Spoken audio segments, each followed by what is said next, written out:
Covid মহামাৰীৰ বাবে সুদীৰ্ঘ 10 মাহ পিছত আৰম্ভ হ'ব প্ৰাথমিক বিদ্যালয়সমূহ 1 জানুৱাৰীৰ পৰা প্ৰথম শ্ৰেণীৰ পৰা পঞ্চম শ্ৰেণীলৈ আৰম্ভ হ'ব পাঠদান শিক্ষা বিভাগৰ এই নিৰ্দেশনাৰ পিছতে ৰাজ্যৰ বিভিন্ন ঠাইত প্ৰাথমিক বিদ্যালয়সমূহে প্ৰস্তুতি চলোৱা দেখিবলৈ পোৱা গৈছে পাঠদান আৰম্ভ হোৱাৰ পূৰ্বে বিদ্যালয় গৃহৰ পৰিষ্কাৰ পৰিচ্ছন্ন কৰাৰ ক্ষেত্ৰত গুৰুত্ব প্ৰদান কৰিছে শিক্ষক শিক্ষয়িত্ৰীৰ লগতে বিদ্যালয় পৰিচালনা সমিতিৰ বিষয়ববীয়াসকলে চৰকাৰে প্ৰদান কৰাৰ লগে লগে বিশেষ তৎপৰতা অৱলম্বন কৰিছে গহপুৰৰ মিছামাৰীৰ এনসি মুকলি গাঁও প্ৰাথমিক বিদ্যালয় কৰ্তৃপক্ষই এই বিষয়ে আমাক আৰু অধিক জনাব আমাৰ সাংবাদিক নৱজিৎ শইকীয়াই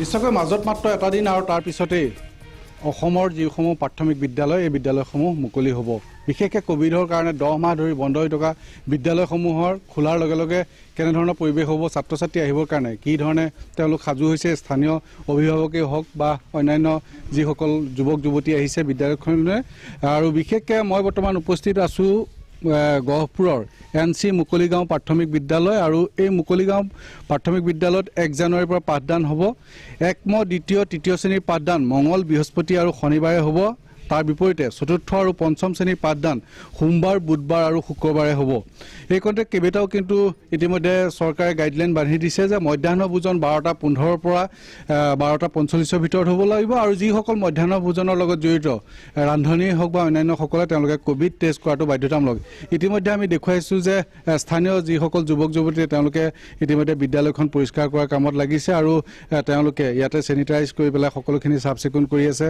আমি দেখুৱালো বিদ্যালয় চাৰিওকাষৰ পৰিৱেশ এই ছাত্ৰ ছাত্ৰীসকল যেহেতু 10 মাহ দিন ধৰি বিদ্যালয়লৈ অহা নাই আৰু তাৰ বাবে এতিয়া সম্পূৰ্ণ তেওঁলোকে ইয়াত সাফা কৰিব লগা হৈছে আমি ইয়াৰ দৃশ্য দেখুৱাই আছো আৰু বিশেষকৈ মই এটা কথা উল্লেখ কৰিব লাগিব যে ছাত্ৰ ছাত্ৰী অভিভাৱকসকলে যদিহে এই ক্ষেত্ৰত যদি তেওঁলোকে বিদ্যালয়লৈ পঠিয়াও বুলি নাভাবে তেতিয়াহলে নপঠিয়াবও পাৰে আৰু অনলাইন ব্যৱস্থাৰো তেওঁলোক পাঠদান কৰিব পাৰে ইয়াতে আছে অভিভাৱকসকল মই তেখেতৰ পৰা জানিব বিচাৰিম যে যেহেতু আপুনি এজন অভিভাৱক আপোনাৰ ছাত্ৰজনক আপুনি পঠিয়াবনে নাই প্ৰথম নমস্কাৰ আমাৰ পঠিয়াও মানে আমাৰ গাইডলাইনত যেনেকৈ দিয়া আছে আমি এনেকৈ হ'লে আমি পঠিয়াম কিন্তু আমাৰ কোভিড-19ৰ তাৰো অলপ ভয় আছে যদি গাইডলাইনৰ হিচাপে যদি পাঠদান কৰে এনে পাঠদানত আমি পঠিয়াব বিচাৰিম হয় যেহেতু 10 মাহ দিন বন্ধ হৈ আছে কি কৰি আছিল ছাত্ৰ ছাত্ৰী ঘৰত পঢ়িছিল নে নাই কিহতে কি কৰি আছিল না এই 10 দিন এই 10 মাহ আমাৰ ল'ৰা ছোৱালী পাঠদান কৰিলেও মানে যেনেকৈ আমাৰ স্কুলত পাঠদান কৰিব লাগে এনেকৈ নহ'লেও এবাৰ যেতিয়া আমাৰ 1 তাৰিখৰ পৰা স্কুল যদি পাঠদান হ'ব আমাৰ ভাল লাগিছে এনেকৈ ভাল লগাটো আমাৰো ভালেই হৈছে আৰু আপুনি পঠিয়াব মই হয়তো যেনে গাইডলাইন আছে এনেকৈ হ'লে মই পঠিয়াই দিব পাৰিম নিশ্চয়কৈ প্ৰধান শিক্ষক আছে মই তেখেতৰ পৰা জানিব বিচাৰিম আপোনাৰ বিদ্যালয়ত কিমান ছাত্ৰ ছাত্ৰী আছে মোৰ বৰ্তমান বিদ্যালয়ত 48 জন ছাত্ৰ ছাত্ৰী আছে গতি এইবাৰ মানে 3 জন বছৰে মানে মোৰ বিটি পৰীক্ষা আপোনাৰ এতিয়া বিদ্যালয়ত কোনে চাফচিকুণ কৰি আছে কি কৰি আছে মোৰ প্ৰাক্তন ছাত্ৰ ছাত্ৰী আৰু অভিভাৱক প্ৰেসিডেন্ট পৰিচালনা সমিতিৰ সভানেত্ৰী উপসভানেত্ৰী সভাপতি আহিছে আৰু অভিভাৱক আহিছে আপোনাৰ পঞ্চম শ্ৰেণী চতুৰ্থ শ্ৰেণী তৃতীয় শ্ৰেণীত কিমান ছাত্ৰ ছাত্ৰী আছে পঞ্চম শ্ৰেণীত 10 জন আছে আৰু চতুৰ্থ শ্ৰেণীত 9 জন আছে হয় নিশ্চয়কৈ এনেধৰণে মই পুনৰ দেখুৱাবলৈ কৈছোঁ যে ছাত্ৰ ছাত্ৰীসকল আহিব পৰাকৈ এনেধৰণে তেওঁলোকে পৰিষ্কাৰ কৰি আছে আৰু আমি অন্যান্য যি অভিভাৱক আছে আমি তেখেতৰ পৰা জানিব পাৰিম কওকচোন আপুনি আপোনাৰ ছাত্ৰ বা ছাত্ৰীগৰাকীক পঠিয়াব নাই বিদ্যালয় মোৰ ছাত্ৰ বা ছাত্ৰী নাই কিন্তু ইয়াৰ প্ৰতিষ্ঠাপক সভাপতি বুলি ক'লেও ভুল নহয় কিন্তু আজি 10 মাহ বিদ্যালয় নোখোলাৰ কাৰণে আমাৰ বিশেষকৈ পিছপৰা অঞ্চলৰ ছাত্ৰ ছাত্ৰীসকল বহুত ক্ষতি হৈছে কিন্তু কোভিড-19ৰ কাৰণে এইটো হৈছে কিন্তু কোভিড-19ৰ নীতি নিয়ম মানি চলি 1 তাৰিখৰ পৰা যেটো খুলিব বুলি শুনিছোঁ মই বিৰাট সন্তুষ্টি হৈছোঁ বিশেষকৈ দুখীয়া দৰিদ্ৰ সীমাৰেখাৰ তলৰ ছাত্ৰ ছাত্ৰীসকলৰ কাৰণে হয় নিশ্চয়কৈ এনেধৰণে আৰু আমি দেখুৱালোঁ আৰু বিশেষকৈ মুকলি গাঁৱৰ যি প্ৰাথমিক বিদ্যালয় আছে মুকলি গাঁও প্ৰাথমিক বিদ্যালয় নহয় গহপুৰৰ প্ৰতিখন বিদ্যালয় বা অসমৰ প্ৰতিখন বিদ্যালয়তে এনেধৰণে চাফচিকুণ চলিছে কাৰণ বিদ্যালয়লৈ মাজত মাত্ৰ এটা দিন আৰু তাৰ পিছতে আৰম্ভ হ'ব প্ৰাথমিক বিদ্যালয়ৰ শিক্ষা তাৰ বাবে প্ৰস্তুতি চলিছে গহপুৰত আপোনাক ধন্যবাদ জনাইছোঁ আৰু ইফালে ৰঙিয়া জৱাহৰলাল নেহেৰু শিশু বিদ্যালয়তো 1 জানুৱাৰীৰ পৰা পাঠদান আৰম্ভ কৰিবলৈ প্ৰস্তুতি চলাইছে কৰ্তৃপক্ষই এই বিষয়ে আমাক আৰু ঠিক জনাব আমাৰ সাংবাদিক ফাৰুক হুছেইনে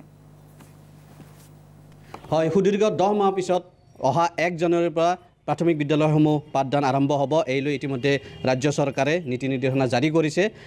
1 জানুৱাৰীৰ পৰাই যি প্ৰাথমিক বিদ্যালয়সমূহ আছে প্ৰাথমিক বিদ্যালয়সমূহৰ পাঠদান আৰম্ভ হ'ব আৰু এই লৈ ব্যাপক প্ৰস্তুতি চলা দেখা গৈছে।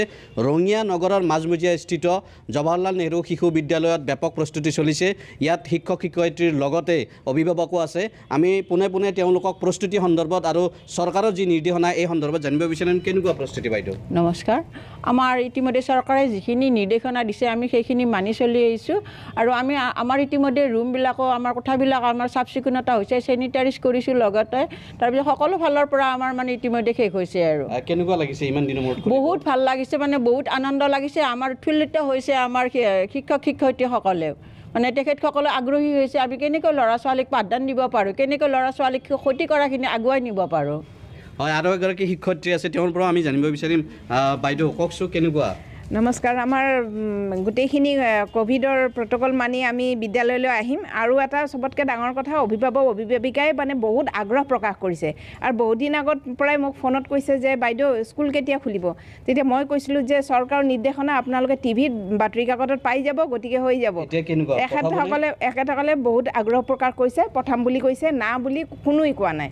হয়, আচলতে অভিভাৱকসকলেও ইচ্ছা প্ৰকাশ কৰিছে, কিয়নো 10 মাহ ধৰি তেওঁলোকৰ বিদ্যালয় বন্ধ থকাৰ বাবে যথেষ্ট ক্ষতি হৈছে, লোকচান হৈছে যি শৈক্ষিক দিশত। আমাৰ লগত অভিভাৱকো আছে, তেওঁলোকৰ পৰাও জানিব বিচাৰিম। বাইদেউ কওকচোন কেনেকুৱা অনুভৱ? খুব ভাল পাইছোঁ, আমি বহুত ভাল পাইছোঁ যে আমাৰ পঠাম। কিমান লছ হৈছে? বহুত লছ হৈছিল, একদম মানে লছ আৰু একদম মানে চব পাহৰি গৈছে, পঢ়া লেখা চব। এতিয়া পঠাব? পঠাম। বাইদেউ কওকচোন কেনেকুৱা লাগিছে? ভাল লাগিছে। মই যোৱাকালিও বাইদেউক সুধিছোঁ, বাইদেউ স্কুল 1 তাৰিখে হ'বনে? বাইদেউ কৈছে হ'ব, স্কুল পঠালে হ'ল। পঠাবানে? মই পঠাম বুলি কৈছোঁ আৰু পঠাবলৈ সাজু আছোঁ। যিখিনি চৰকাৰে নিৰ্দেশ দিছে সেইখিনি নীতি নিয়ম মানি চলি কিনে পঠাম আৰু ডিষ্টেঞ্চটো মেইনটেইন কৰিলে হ'ল। আৰু মেকআপ হ'বনে যিখিনি লছ হৈছে? মেকআপ আমি যিখিনি পাৰোঁ কৰিম ঘৰৰ ফালৰ পৰা। আৰু বাইদেউসকল আছে, বাইদেউসকলে কৈছে যেনেকৈ নহওক আমি ক্ৰচিং ক্লাছৰ নিচিনা হ'লেও মানে আমি যিখিনি মানে হেৰাই গৈছে শিক্ষা, সেইখিনি মানে আমি উভতাই অনাৰ কাৰণে চেষ্টা কৰিম। হয়, আচলতে যিসকল অভিভাৱক আছে তেওঁলোকেও যথেষ্ট উৎফুল্লিত হৈছে। ৰাজ্য চৰকাৰৰ যি নিৰ্দেশনা 1 জানুৱাৰীৰ পৰা যি পাঠদান আৰম্ভ হ'ব প্ৰাথমিক বিদ্যালয়সমূহত, তেওঁলোকে সম্পূৰ্ণ প্ৰস্তুত হৈছে আৰু তেওঁলোকে স্বইচ্ছাই তেওঁলোকে অনুমতি প্ৰদান কৰিছে নিজৰ সন্তানক প্ৰাথমিক বিদ্যালয়লৈ পঠোৱাৰ বাবে। আৰু ইতিমধ্যে যিসকল শিক্ষক শিক্ষয়িত্ৰী আছে বিদ্যালয়ত তেওঁলোকো সম্পূৰ্ণ প্ৰস্তুত হৈছে।